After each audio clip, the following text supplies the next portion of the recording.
we are still talking about how the safeguard of intertwined responsibilities, or checks and balances, is and has been circumvented by those in power. If you haven't been tracking, I do suggest you go back to the end of the last episode, because we ended the last episode with an analogy of Plato's ethical conscience.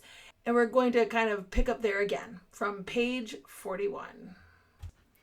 Our government officials only look as far as the next election or fundraising event, or what their followers are saying on Twitter. I guess it's called X now. Or what makes them feel good in the moment, or what will solidify their power within their own party or make them more likable to constituents. Whereas the American people do look at government to solve their problems, a mistake in and of itself, the government has no incentive to actually solve problems, to do what is in the best interest of the American people, especially if it would cause pain to the American people in the short term. Such a move could be equated to political suicide. Those in office will never, especially not collectively, do anything to limit their own power. This was one of the amazing facets of the original document. The founders knew those in power would never choose to limit their own power. They foresaw the corruption that power fosters. Because should the government actually solve long-term problems with a solution entailing short-term pain for the average American, their constituents would vote them out of power. Additionally, if these officials actually solve the problem, there would be less motivation for their constituents to elect someone to solve that particular problem. So instead, government officials make decisions that look good in the short term, provide a tangible benefit to their constituents that lasts just long enough for them to get reelected. But these decisions also entrench the problem for the future to ensure that their constituents will not only vote for them again, but will also willingly hand more power over to them the next time. This is much like sewing on a new patch that pulls away from the fabric through the washing and creating an even bigger hole.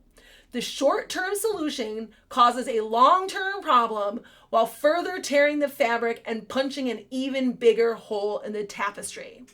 This is also true when it comes to the way the parties address the demands of their constituents through infighting within their own party. Whether it was Hillary versus Sanders in the 2020 primary, or I guess it was the 2016 primary, which Democrats either forgot how the DNC worked to legitimize turning over the will of their own rank and file party members, or maybe they never knew about all the shenanigans in the first place because they weren't paying attention, or whatever, or whether it is the different factions of Republicans within the U.S. House of Representatives infighting about party power to hide the fact that everyone is really on the same side. And I don't mean that really all the Republicans are on the same side. I do actually mean all House reps seem to be on the same side. Unfortunately, they're not doing their job of being at odds with the Senate or the White House, or when it comes to formulating policy based on Supreme Court decisions or even their own rules. Congress also wants power to quickly overturn any court decision regarding constitutionality, instead of going through the arduous self-contemplation such decisions the artificial conscience, the Constitution, requires in order to check the power of government. They want to end the filibuster. Whereas the constitutional requirement for supermajorities in some cases always refers to a 2/3 majority and limits itself to ratifying treaties, international agreements, confirming appointees, convicting on impeachment, and throwing someone out of Congress, the filibuster has been part of Senate rules since the 1850s. More importantly, the assumption of filibuster, which is unending debate, for every decision by the Senate for decades allowed a Senate minority, 41 senators, to derail any measure because of the assumption for the need to vote for cloture on every issue, which required 60 votes. And for a more comprehensive understanding of what the filibuster is and was, you can refer to Congressional Research Service's Filibuster and Cloture in the Senate from the 7th of April 2017 edition.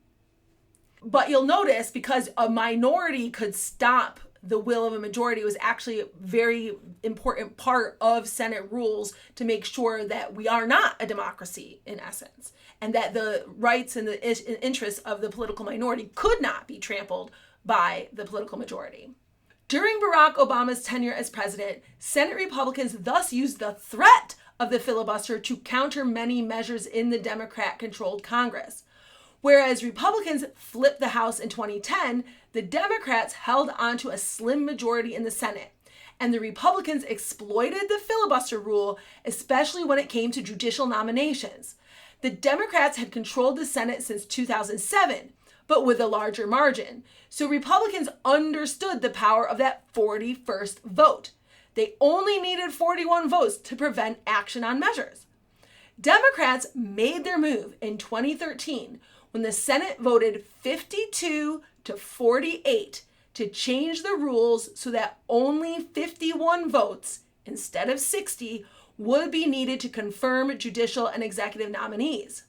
Although this was considered the nuclear option, the rules change did not affect Supreme Court nominees, who were still subject to the cloture vote threshold of 60, until early 2017, when Republicans changed the rules so they could confirm Neil Gorsuch to the court by a simple majority.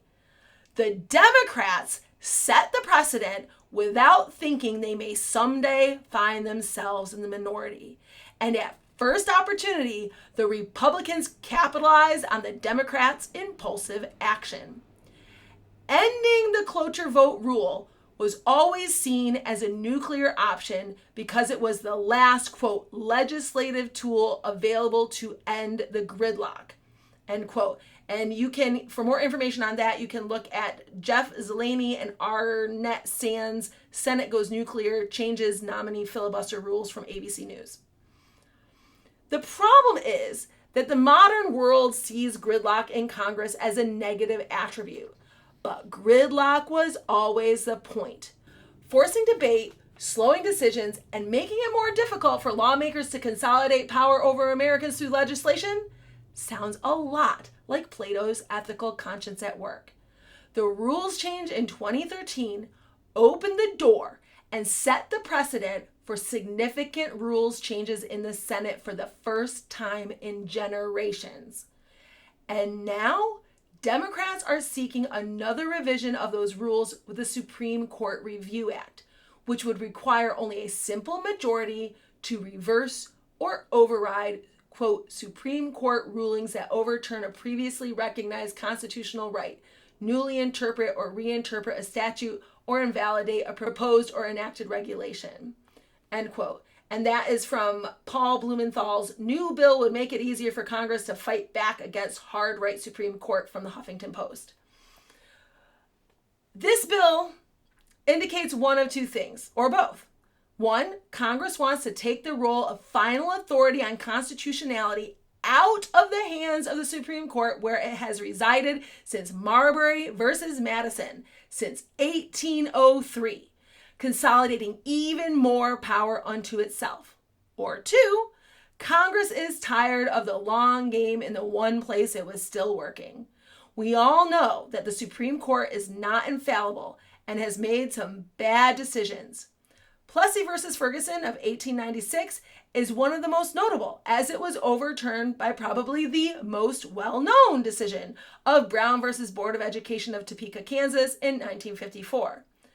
But if a law is worth nationalizing, if a policy is worth imposing on the entirety of the United States, it should not have to wait 58 years to get the support required in the Senate, because it should have a popular mandate from the American people themselves. This law obviously serves the interests of the current Congress against the current Supreme Court. What might the consequences be in the future? The Senate put off changing the rules for generations because they were afraid of the consequences. Cracking the door open in 2013 has revealed that lust for power now supersedes cautious thinking and ethical conscience. I think we'll end there. But to recap, the section we've covered over the past few episodes was entitled Protections Circumvented. And that's referring to the protections built into the U.S. Constitution to protect American citizens from powerful overreach by the different parts of government. And then we discussed how Republican government has been circumvented, how the separation of power basis has been pretty much eliminated or at least very greatly diminished, and how that has happened. And we briefly discussed, okay, maybe not so briefly, but I had loads more I could have said about the Electoral College. We briefly discussed the Electoral College. We provided a bunch of different examples of how much of federalism has been circumvented by the attempt at those in national office to nationalize everything. And then today we just finished up intertwined responsibilities. So if you can think of any more examples of these protections and how they've been circumvented or how they've been reinforced, maybe I've gotten it wrong, please feel free to share them in the comments.